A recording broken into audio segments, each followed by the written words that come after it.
Hello everyone, कैसे हैं आप लोग सभी के सभी। एक बार फिर से आप सभी का स्वागत है आपके अपने यूट्यूब चैनल विजन बैंकिंग पे।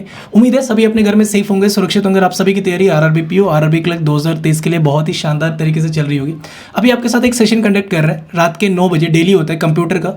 और उसी में मैंने पहला सेशन जब अपने कंप्यूटर का किया था और आपके साथ एक टारगेट रखा था हमने कि अगर इस वीडियो पर 500 लाइक्स हो जाती है तो हम डेफिनेटली एक सेशन करेंगे जिसमें आरआरबी पीओ मेन्स का हिंदी का पूरा पेपर डिस्कस कर रहे होंगे कि किस तरीके का लेवल होता है। जो एक मिथ भी बन रहा है कि बहुत डिफिकल्ट होता है, कटअप ज़्यादा जाता है, बहुत सारी चीज़ें चल रही है।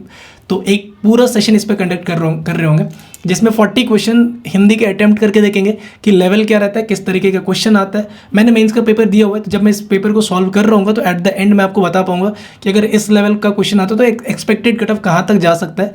कई बार क्या होता है ना, पिछले वैसे 2-3 सालों से ऐसा ही देखने को मिलता है कि हिंदी का पेपर कंपैरेटिवली इंग्लिश से थोड़ा सा आसान आता है। और उसी का रीज़न होता है कि जो आपका सेक्शनल कट ऑफ होता है हिंदी और इंग्लिश का 4-5-6 नंबर तक का डिफरेंस आपको देखने को मिल जाता है। हालांकि जो टोटल कट ऑफ होता है, जो आपका मान लो किसी स्टेट का 85 है, किसी का 92 है, उसमें कोई फर्क नहीं पड़ता कि जिसने इंग्लिश भी रखा होगा उसका भी 92 होगा तो 92 ही होगा, जिसने हिंदी रखा होगा उसके लिए भी 92 होगा। सिर्फ सेक्शनल कट ऑफ का डिफरेंस होता है। तो वो भी क्यों? क्योंकि पेपर का लेवल थोड़ा बहुत इजी या मॉडरेट होता है। जिसका इजी उसका पेपर उसका कट ऑफ थोड़ा सा ज़्यादा हो जाता है। ठीक है, तो पूरा पेपर डिस्कस करेंगे, सिर्फ और सिर्फ हिंदी सेक्शन को ही कवर कर रहे होंगे। तो वीडियो अगर सबसे पहली बात पसंद आए तो एक लाइक करना बिल्कुल नहीं भूलेंगे और अपने यार दोस्तों तक ज़रूर शेयर करना। टारगेट कोई नहीं है लाइक करने का, आप जितना टूट पड़ो लाइक बटन पर टूट पड़ना। चैनल पे न्यू हो तो सब्सक्राइब करना बिल्कुल मत भूलना। कमेंट सेक्शन में, क्योंकि अब इसमें मैथ्स तो है नहीं कि आपको कैलकुलेशन करने में आपकी स्पीड या मेरी स्पीड कम या ज़्यादा हो जाएगी, तो आप भी साथ साथ इस क्वेश्चन को, इस पूरे सेट को बनाने की कोशिश करना। कमेंट सेक्शन में आपको बताना है कि आपका स्कोर कितना गया एट द एंड, आपने कितने सही करे कितने गलत करे। उसके बाद नेगेटिव मार्किंग करके आप कैलकुलेट करके कमेंट सेक्शन में ज़रूर बता देना। और आप नेक्स्ट वीडियो कौन से टॉपिक पर चाह रहे हो एक बार उस पर भी कमेंट सेक्शन में पिन कर देना, आप अपने कमेंट डाल देना। ठीक है, चलो करते हैं स्टार्ट सेशन को। टेक्स्ट बुक का मॉक टेस्ट मैं अटेम्प्ट कर रहा हूँ क्योंकि 2023 का भी आपको पता है, जिन्होंने पेड भी खरीदा होगा आपको पता है कि पेड होते हैं। तो मैंने सोचा फ्री कहाँ से ढूंढा जाए, तो 2022 का मेरे को फ्री मिल गया, तो मैं यहीं से अटेम्प्ट कर रहा हूँ इसको। 2023 में बहुत सारे मॉक्स ने तो अभी तक दिए भी नहीं आपको। ठीक है, इंस्ट्रक्शन सब ठीक है, पढ़ना कोई ऐसा मैंडेटरी तो है नहीं। यहाँ पे ये देखो, यहाँ पे अब पूछते हैं ना कि इंग्लिश हिंदी कहाँ से, तो यहाँ पे आपको ना लैंग्वेज आके चूज़ करना पड़ता है। ये लैंग्वेज का पेपर होता है, ये वो लैंग्वेज नहीं पूछ रहा कि आप पेपर इंग्लिश में दे रहे हो या हिंदी में दे रहे हो। तो यहाँ से आपको लैंग्वेज पेपर हिंदी चूज़ करना है, क्लिक करना है, रेडी टू बिगिन करोगे तो इस तरीके से आपका खुल जाएगा ओपन। ठीक है, मैं रीजनिंग मैथ्स वगैरह भी बनाऊंगा नहीं, अलग अलग सेशंस। ठीक है, चलो यहाँ से सबसे पहले देख लो, जिस तरीके का आपका पैसेज आता है उसी तरीके से यहाँ पे भी आपको क्वेश्चन देखने को मिल रहा है। पहला ही क्वेश्चन क्या है, समर्पण शब्द का आशय क्या है। समर्पण शब्द का मतलब क्या होता है, किसी के लिए डिवोटेड हो जाना। तो क्या हो जाएगा आंसर आपको, सौंपना। बिना पढ़े भी इसको आंसर कर सकते हो आप। अब देखो पूरा का पूरा एक बार पढ़ना पड़ेगा। पी साईनाथ ने दुनिया का ध्यान किन मुद्दों से अपनी तरफ खींचा। तो मैं क्या करता हूँ, जब भी मैं क्वेश्चन सॉल्व कर रहा होता हूँ, ये आप इंग्लिश का ले लो या फिर हिंदी में ले लो, मैं एक बार ना सारे क्वेश्चन के साथ गो थ्रू कर जाता हूँ। फायदा क्या होता है इससे, जब आप क्वेश्चन को पढ़ लेते हो ना, तो जब आप पूरा पैसेज पढ़ रहे होते हो तो आपको आइडिया लग जाता है, अच्छा ये मेरा क्वेश्चन आया था, यहाँ से इसका आंसर क्लिक हो रहा होगा। सेकंड क्वेश्चन क्या है, शब्द राशमी के बारे में, कि किस हिंसा के विरुद्ध जन नाट्य मंच। तो अब आप यहाँ से क्या कर सकते हो, ये वर्ड पिक कर सकते हो, शब्द राशमी। पिछले वाले क्वेश्चन से आप क्या वर्ड पिक कर सकते थे, पी साईनाथ। तो इस तरीके से आप यहाँ पे वर्ड भी देख लो। प्रसारण मंत्री हरिकिशन लाल भगत ने किसे पुरस्कार दी थी। सरकार ने बड़ी ऋण माफ योजना, बड़ी ऋण आपको यहाँ पे कीवर्ड मिल जाएगा, तो कीवर्ड ढूंढने की जरूरत होती है। भारत में पुरस्कारों की घोषणा और उनके वितरण का मुद्दा पूरी तरह से सरल क्यों नहीं है। चलो ये क्वेश्चन तो पूरा पढ़ने पता चला। फिर देखो शब्द राशमी से क्वेश्चन आ रहा है कि उन्होंने पुरस्कार लेने से मना क्यों किया। एक क्वेश्चन क्या था कि शब्द राशमी हिंसा के विरुद्ध जन नाट्य मंच की टीम के साथ नाटक किए, किसके साथ नाटक किया, किसके विरुद्ध नाटक किए। ठीक है, फिर क्या बोल, देश के जाने माने पत्रकार पी साईनाथ ने पद्म पुरस्कार ग्रहण करना किस कारण से मना किया। पी साईनाथ ने पहला क्वेश्चन क्या था, किस तरफ खींचा, फिर उसने पुरस्कार लेने से क्यों मना कर दिया। ठीक है जी, राज्य के प्रदत्त पुरस्कारों के उद्देश्य और व्यापक कब हो जाते हैं। ठीक है, प्रारंभ में राज्य की ओर से दिए जाने वाले पुरस्कारों का प्रमुख उद्देश्य क्या था। ठीक है, चलो अब क्वेश्चन, अब पूरा पैसेज पढ़ लेते हैं एक बार। सभ्यता के विकास क्रम में व्यक्तियों, समूह और राजनिष्ठों समर्पण अच्छे से उसका प्रारंभ में जहाँ राज्य की ओर से दिए जाने वाले पुरस्कारों का प्रमुख उद्देश्य घोषित तौर पर राजा के प्रति निष्ठा और समर्पण का प्रोत्साहित करना था। अब देखो पहला यहाँ से एक क्वेश्चन का आंसर मिल गया कि प्रारंभ में राज्य में क्यों था, राजा के प्रति निष्ठा और समर्पण का प्रोत्साहित करना था। ठीक है जी, वहीं समर्पण प्रोत्साहित करना, वही आधुनिक काल तक राज्य की संकल्पना बदलने के लिए पुरस्कारों का उद्देश्य बदल दिया गया। लोकतांत्रिक परिवेश में ऐसे पुरस्कारों को वैधता लोक के प्रति निष्ठा से तय की जाने लगी। स्वाभाविक है कि ऐसे में राज्य प्रदत्त पुरस्कारों का उद्देश्य और ज़्यादा व्यापक हो गए। अच्छा, राज्य प्रदत्त से हमने कुछ पढ़ा था कुछ ऐसा, राज्य प्रदत्त पुरस्कारों के उद्देश्य और ज़्यादा व्यापक कब हो जाते हैं, यहीं पे था ना। देखो, प्रारंभ में जहाँ राज्य की, ठीक है, वही आधुनिक काल तक राज्य की संकल्पना बदलने के लिए पुरस्कारों का उद्देश्य ही बदल गया। लोकतांत्रिक परिवेश में ऐसे पुरस्कारों की वैधता लोक के प्रति निष्ठा से तय की जाने लगी। देखिए, लोकतांत्रिक परिवेश में ऐसे पुरस्कारों की वैधता लोक के प्रति निष्ठा से तय की जाने लगी। ठीक है जी, स्वाभाविक है कि ऐसे, हालांकि दुनिया भर में बुद्धिजीवियों राज्य प्रदत्त पुरस्कार प्राप्त करने बड़ा विमर्श रहा। एक वर्ग इस कार्यों और योगदानों के प्रति मान्यता के रूप में देखता है तथा दूसरे वर्ग इसे सामाजिक निष्ठा या राज्य में संस्था के प्रति रूपांतरित हो जाते हैं कि आदेश अंदेशे से रूप में चिन्हित करता है। इसी सिलसिले में भारत से संदर्भ के उदाहरण देखें तो देश के जाने माने पत्रकार पी साई ने ना अपने पद्म पुरस्कार लेने की घोषणा होते इसी लेने से यह कहते हुए इनकार करते हैं कि सरकारों की ओर से दिए जाने वाले पुरस्कार पत्रकारों की स्वतंत्रता और निष्पक्षता को प्रभावित करते हैं। पी साईनाथ पे क्वेश्चन था ये, क्या सरकारों के कार्यों की नहीं, सरकारों की ओर से दिए जाने वाले पुरस्कार पत्रकारिता की स्वतंत्रता और निष्पक्षता को प्रभावित करने के कारण, यही होगा आंसर।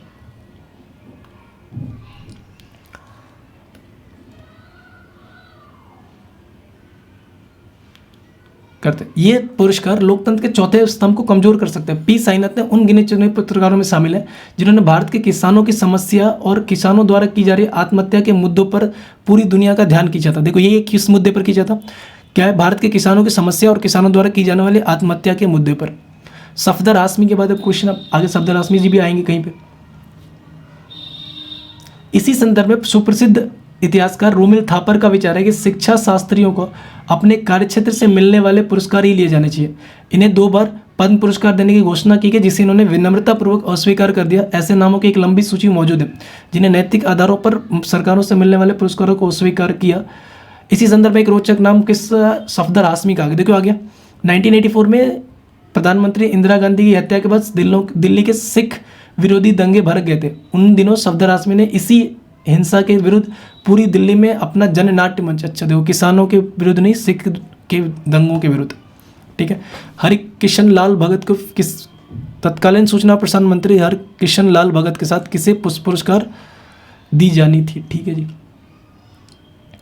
कालांतर में एक संस्था द्वारा हाशमी के नाट्य मंच को पुरस्कार देने की घोषणा की गई, जो कि तत्कालीन सूचना और प्रसारण मंत्री के हाथों दी जानी थी। अच्छा, हाशमी के जन नाट्य मंच को पूरा को दिया गया था।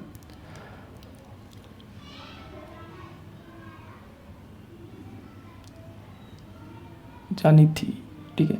मंत्री हरकिशन लाल भगत दिल्ली के दंगों में अपनी भूमिका को लेकर संदिग्ध है। ऐसे में सफदर आसमी ने यह कहते हुए सरकार वो पुरस्कार लेने से इनकार कर दिया कि यद्यपि जन नाट्यमंच इस पुरस्कार का हकदार है, पर पुरस्कार देने वाला इस लायक नहीं कि जन नाट्यमंच को पुरस्कृत कर सके। अभी इस किस टाइप का क्वेश्चन था ना, देखो क्या बोल रहा है, पुरस्कार प्रदत्त जन नाट्यमंच इस पुरस्कार का हकदार है, पर पुरस्कार देने वाला हाथ इस लायक नहीं है। बड़े ही ज़्यादा कॉन्फिडेंट थे भैया सफदर हाशमी साहब, ठीक है। जाहिर है कि भारत में पुरस्कारों से रिलेटेड एक था पुरस्कार, जाहिर है भारत में पुरस्कारों की घोषणा और उनके वितरण का मुद्दा पूरी तरह सरल नहीं है। समय समय पर सरकारों ने इनका प्रयोग अपने निजी हितों के साधनों के लिए करना चाहा। सरकारों ने इनका प्रयोग अपने निजी हितों के करना चाहा। Option number 1। एक क्वेश्चन रह गया इसका, ये वाला, सरकार ने बड़ी ऋण माफी योजना लाने की क्यों जरूरत पड़ी?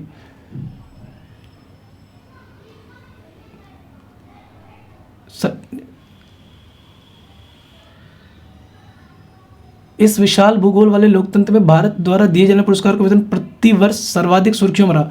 भारत रत्न देश के सर्वोच्च नागरिक पुरस्कार है, जिसके पश्चात पद्म पुरस्कार को स्थान है। बीते 8 नवंबर को राष्ट्रपति रामनाथ कोविंद ने पद्म पुरस्कार प्रदान किया। इसमें 124 इस पर इसी सूचना में शामिल। इसमें तो कोई इसकी बात ही नहीं हुई कि ऋण माफी योजना लाने की जरूरत पड़ी। ऋण माफी लाने की योजना की जरूरत पड़ी थी क्या? ऑप्शन के बाद में पुरस्कार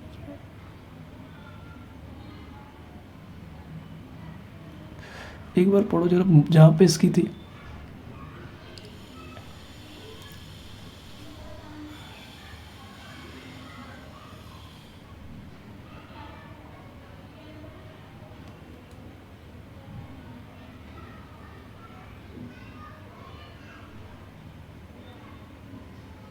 ये है ना, देखो, पी साईनाथ उन गिनचिनों पुरस्कारों में थे पत्रकारों जिन्होंने भारत के किसान जी आत्महत्या के मुद्दे पर ध्वनि किया और जिसके चलते भारत में बड़ी ऋण माफ योजना लानी पड़ी। क्यों लानी पड़ी? किसानों के आत्महत्या के मुद्दों की वजह से। ठीक है, अब देखो नेक्स्ट देखो, अब क्या बोल रहे हैं यहाँ पे प्रश्न में एक मुहावरे का अर्थ दिया गया जिसके संदर्भ में 5 भिन्न मुहावरे दिए। देखो इंग्लिश हिंदी मुहावरा थोड़ा सा तो लोग, आग बबूला होना मतलब गुस्सा होना होता है, आग में मिर्ची डालना, जले को जलाना, जो आग लगाकर तमाशा देखना मतलब किसी की ये तो नहीं, आग पर आग डालना, आग में घी डालना मतलब जले को और जलाना, या आग से खेलना मतलब बहुत साहसी होना, आग पर आग डालना ही होगा यार। बहुत साहसी होना, हाथ देना, हाथ मलना, हाथ पैर मारना, हाथ पर हाथ धरे बैठना, हाथ भर का कलेजा होना, ये करेक्ट है। जली कटी बातें कहना, अंगार बरसाना, अंगारों पर पैर रखना, मतलब जली कटी बातें मतलब किसी को गलत बोलना। अंगार बरसाना हो सकता है, अंगार उगलना भी हो सकता है, बरसाना उगलना, अंगारों पर लेटना। यार इसमें 2 कन्फ्यूजन है जो इसको बाद में करेंगे, है ना। मार्क फॉर नेक्स्ट कर देते हैं। कोई असर ना होना, कान में तेल लेकर बैठना, कान पर जू तक ना रेंगना, कान का कच्चा है ना, कान में तेल नहीं, कान पर जू तक ना रेंगना हो जाएगा। 4 मुहावरे में से क्या बोल रहा है, 5 मुहावरों में से 4 मुहावरे सही है, 1 गलत है। चोर की दाढ़ी में तिनका सही है, चोर के पैर नहीं होते ये भी सही है। चोरी और सीना चोरी ये भी सही है। चोर चोर मौसेरे भाई, चोर का माल बोरी में, चोर के पैर नहीं होते, चोर का माल बोरी में, चोर का माल बोरी में। यार एक होता है चोर का माल मोरी में, तो समझ सुना है, बोरी में नहीं सुना है। देखो सबसे ज़्यादा डिफिकल्ट जो होता है ना, आपको ये वाला क्वेश्चन दिखेगा। इसमें आपकी पूरी ग्रामर, हिंदी के जो व्याकरण होती है ना, पूरा कोर व्याकरण आना चाहिए होगा। तो मैं इस क्वेश्चन को अभी स्किप ही करूँगा पूरा का पूरा। उत्थान शब्द का विलोम क्या है? उत्थान मतलब किसी का उगना, पतन। आनंद में शब्द का विलोम क्या होगा? आनंद रहित, नहीं। विषादपूर्ण, करेक्ट, मतलब दुख रहना। आर्थिक मंदी अनर्थव्यवस्था का एक ऐसा कुचक्र है। आर्थिक मंदी अनर्थव्यवस्था का नहीं, अर्थव्यवस्था का।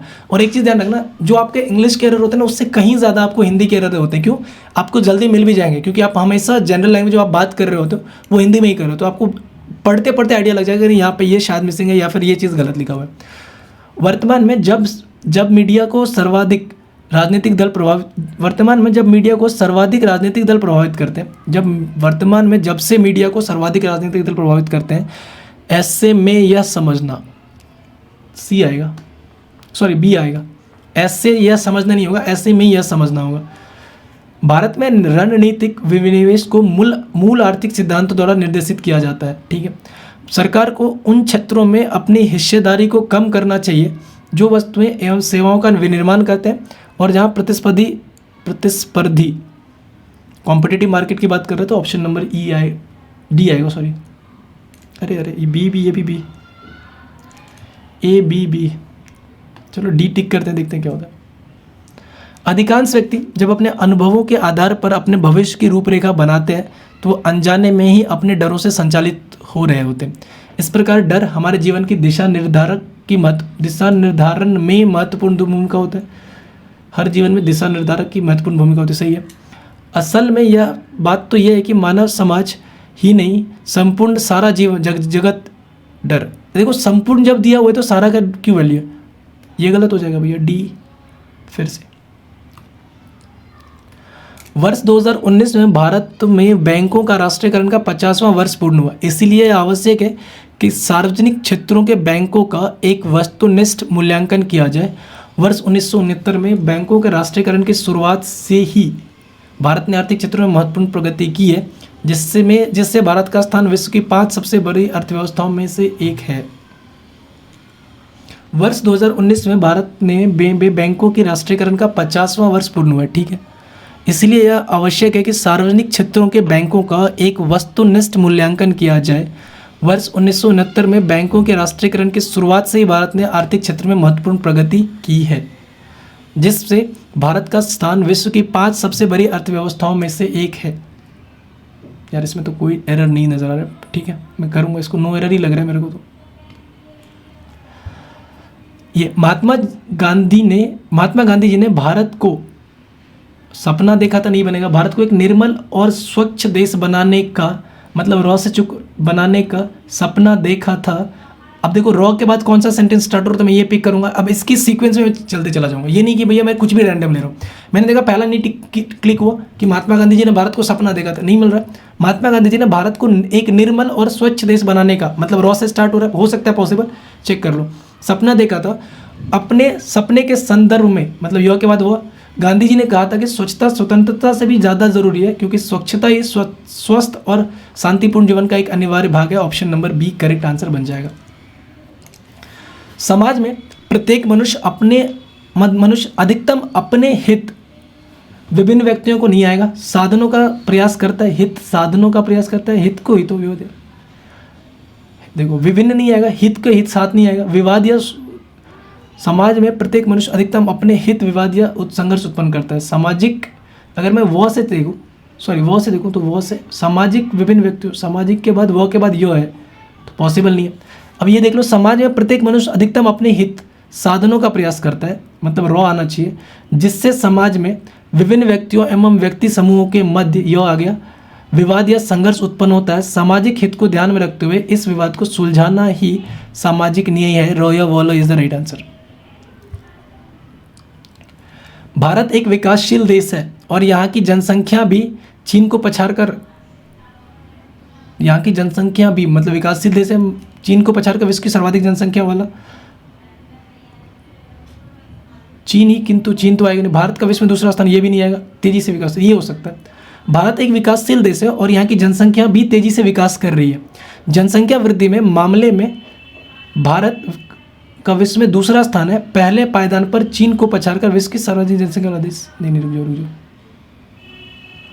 भारत एक विकासशील देश है, यहाँ की जनसंख्या भी तेजी से विकास कर रही है। जनसंख्या वृद्धि के मामले में वो से देखो क्या आ रहा है, चीन को पछाड़कर विश्व की सर्वाधिक जनसंख्या वाला भारत विश्व में दूसरा स्थान है। वो के बाद यो है, दोनों में तो वो के बाद यो आ रहा है। अच्छा, वो के बाद लॉ भी है, दूसरा स्थान है। पहले पायदान पर लॉ के बाद रॉ, चीन को पछाड़कर उसकी सर्वाधिक जनसंख्या वाला,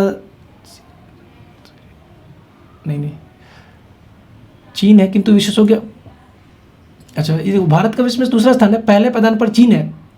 लॉ के बाद रो आना चाहिए, लॉ के वो ल र ये। नीति उसका निर्माण करने वाले व्यक्तियों के निर्णय पर निर्भर करती है, जिसमें उस व्यक्ति का विवेक भी शामिल होता है, और उस तरीके का विवेक अनिश्चितता उत्पन्न करता है। मतलब लॉ से स्टार्ट होना चाहिए, तो लॉ से एक ही स्टार्ट है, तो मेरे को तो यही लगता है।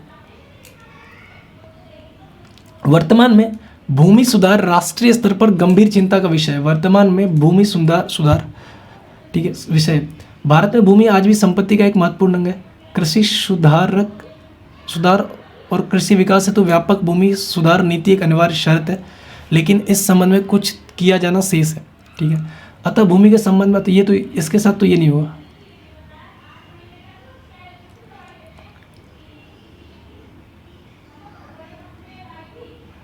य के बाद वो दिख रहे हैं मेरे को, साथी बिचौले के साथ। इसको एक बार बनाएंगे लास्ट में, 7 नेक्स्ट करके रखता हूँ। ठीक है, शंकुत शब्द का सही समानार्थी क्या है? शंकुत सुना ही नहीं है भैया, स्किप ही करेंगे। निम्नलिखित में से विषम शब्द को चुनिए, मतलब 4 एक साइड होंगे, एक साइड ध्येय, मकसद, प्रयोजन, उद्देश्य, अर्थ। देखो ध्येय मतलब क्या होता है, किसी का प्रयोजन कुछ जो होता है, मतलब आपका गोल क्या है, मकसद क्या है, गोल क्या है, प्रयोजन, उद्देश्य, मतलब ये चारों सेम है तो अर्थ होगा। इसमें ज़रूरत नहीं है, आप एक काम करना, जब भी आप इस टाइप के क्वेश्चन बनाओ तो 2-3 वर्ड को पकड़ने की कोशिश करना। जैसे देखो लाभ है, नफ़ा है, मतलब दोनों प्रॉफिट है। फरेब मतलब किसी के साथ जालसाजी आप करते हो, फायदा मुनाफा, मतलब ये चारों सेम है। फरेब धोखाधड़ी हो गया। निम्नलिखित में से विषम शब्द का चुनिए।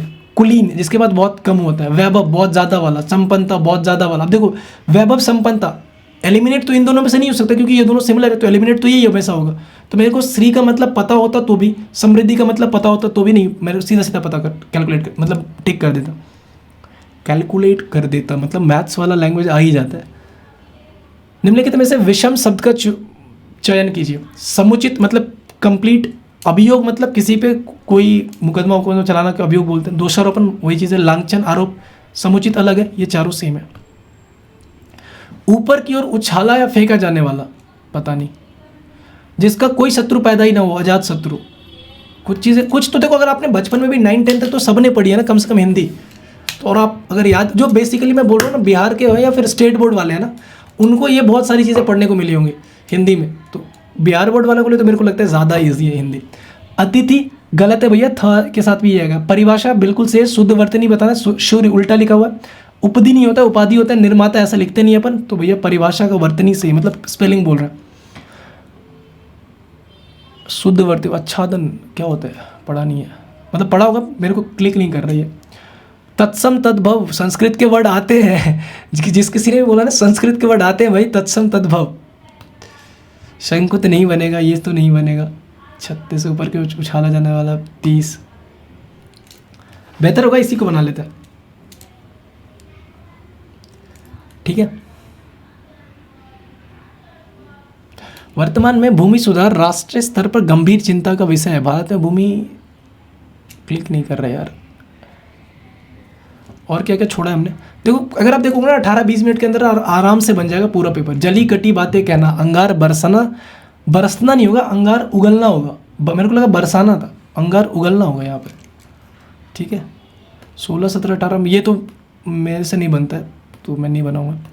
देखते हैं कितने अटेम्प्ट। मैं सारे क्वेश्चन आपको बेसिकली क्वेश्चन दिखाना मोटिव था, नंबर कितने आ रहे हैं वो मेरे को फ़र्क नहीं पड़ता है, तो मैं यहीं से सबमिट कर देता हूँ, ठीक है। 31 अटेम्प्ट किए हुए हमने, देखो 31 अटेम्प्ट किया था कि 32 किया था, 30.75 स्कोर गया। एक बार देख लेते क्या कहाँ पे एक गलत हो गया।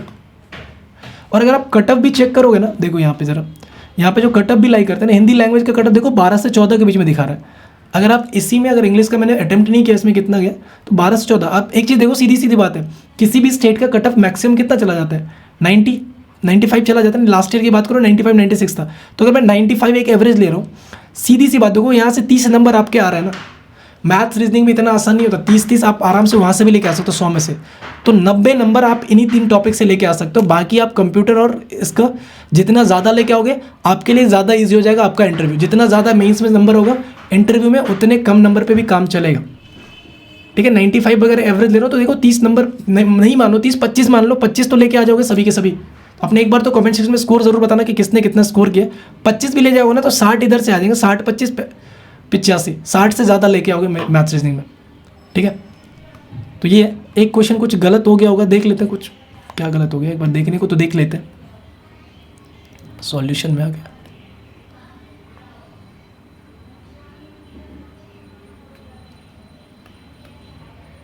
$25 नंबर क्वेश्चन गलत हो गया। क्या था इसमें आंसर, मैंने क्या टिक किया था, नो एरर टिक किया था, मेरे को याद है। आंसर क्या है सर इसका, ये सॉल्यूशन वर्तनी प्रयोग, अच्छा मतलब वस्तुनिष्ठ का ना स्पेलिंग गलत है, वस्तुनिष्ठ, अच्छा ठ होना चाहिए ना, करेक्ट करेक्ट। देखो कितनी छोटी छोटी बारीकी मिस्टेक्स होती है, यहाँ पे ठ होना चाहिए, ठीक है। चलो, तो ये था कंप्लीट हिंदी का सेशन, जैसा कि डिमांड कर रहे थे आप लोग। मैंने उम्मीद है कि आपके साथ जो चीज़ें आप एक्सपेक्ट कर रहे थे इस सेशन से, आपको वो चीज़ें मिल पा रही होंगी। तो अगर वीडियो पसंद आई हो तो अपने यार दोस्तों तक ज़रूर शेयर कर दें। एक प्यारा सा लाइक करके कमेंट करना ज़रूर मत भूलना। एक कमेंट से आप जो भी कमेंट करते हो ना, मैं एक एक का रिप्लाई तो करते हूँ, बट वो एक लगता है कि अप्रिशिएशन जो अपन काम कर रहे हैं ना, जिस पर्पज़ के लिए कर रहे हैं ना, जिन लोगों के लिए कर रहे हैं ना, वो उन तक प्रॉपरली पहुँच पा रहा है, रिलेवेंटली पहुँच पा रहा है। तो एक प्यारा सा कमेंट भी कर देना। आप अपना स्कोर तो बताओगे, और सेशन कैसा लगा ये भी बता देना, ठीक है। दोस्तों तक जितना शेयर कर सकते हो कर दो। मिलते हैं नेक्स्ट सेशन में, till then take care, bye bye, thank you, keep practising more and more, and all the best for your upcoming examination.